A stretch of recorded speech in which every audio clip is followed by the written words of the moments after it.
Hello first grade students, it's the most wonderful time of the year.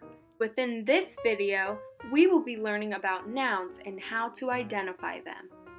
The first half of this video will prepare you for what is to come later on when we engage in a concept of definition word map in order to understand the word relationships and make connections within their meaning. In the first part of this video, the first grade Common Core standard that we will be focusing on is from the Conventions of Standard English section that says, use common, proper, and possessive nouns.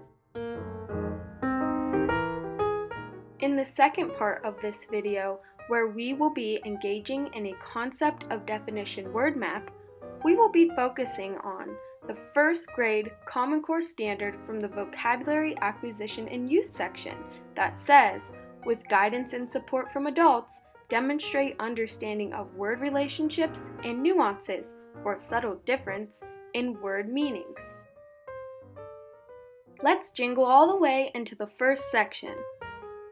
In this section, we will be building our knowledge of nouns to prepare us for the upcoming assignments. To begin, let's figure out, what is a common noun? A common noun can be any person, any place, or anything. A common noun does not have a specific name. Let's look at some examples.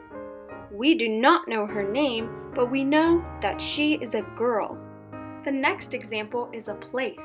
We are not sure exactly where in the world this place is, so we cannot call it by name. Therefore, we would call it by a non-specific name, a village. This example is a thing.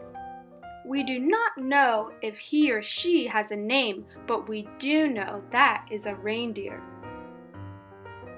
As we move on to proper nouns, they are more specific, so you may see a person, place, or thing that you recognize and can call by name.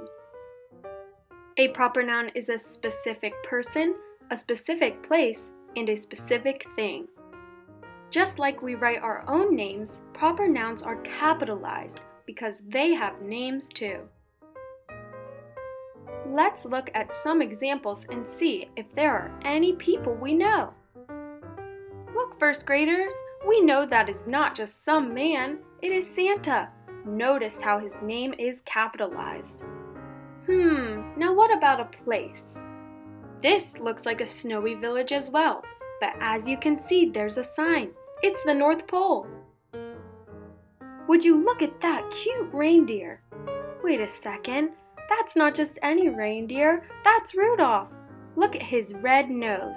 We are able to identify him specifically by his red nose.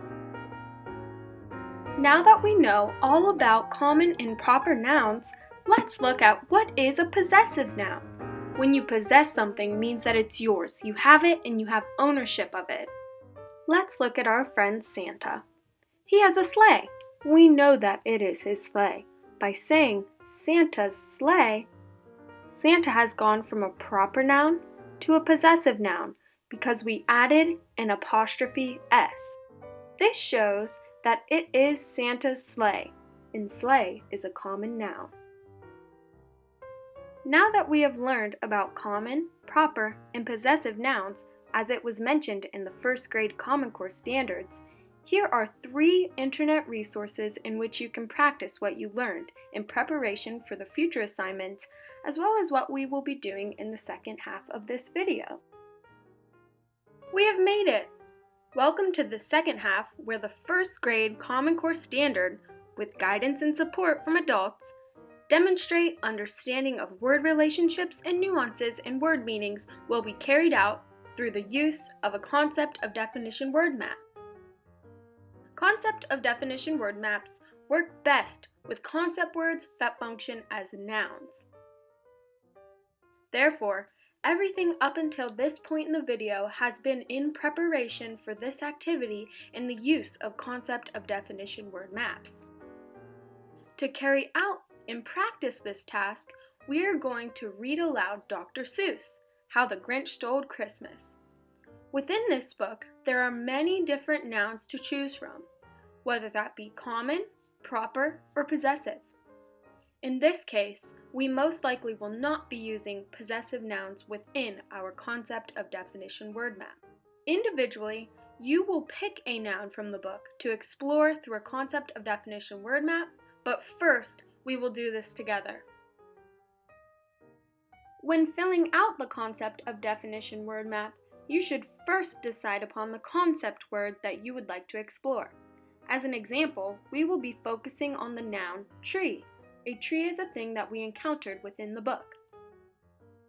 After determining the noun that we will be using, we will branch off to determine the category in which a tree would be placed in. Then, after determining the category, we will go even deeper into our knowledge, elaborating to make connections and determine comparisons. We know that a flower is a plant, but it is not a tree. However, they are both plants. We will look at the illustration section of the concept of definition word map.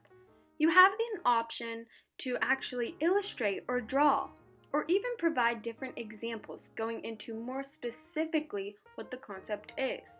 In this case, trees can be pine, evergreen, spruce, and many more.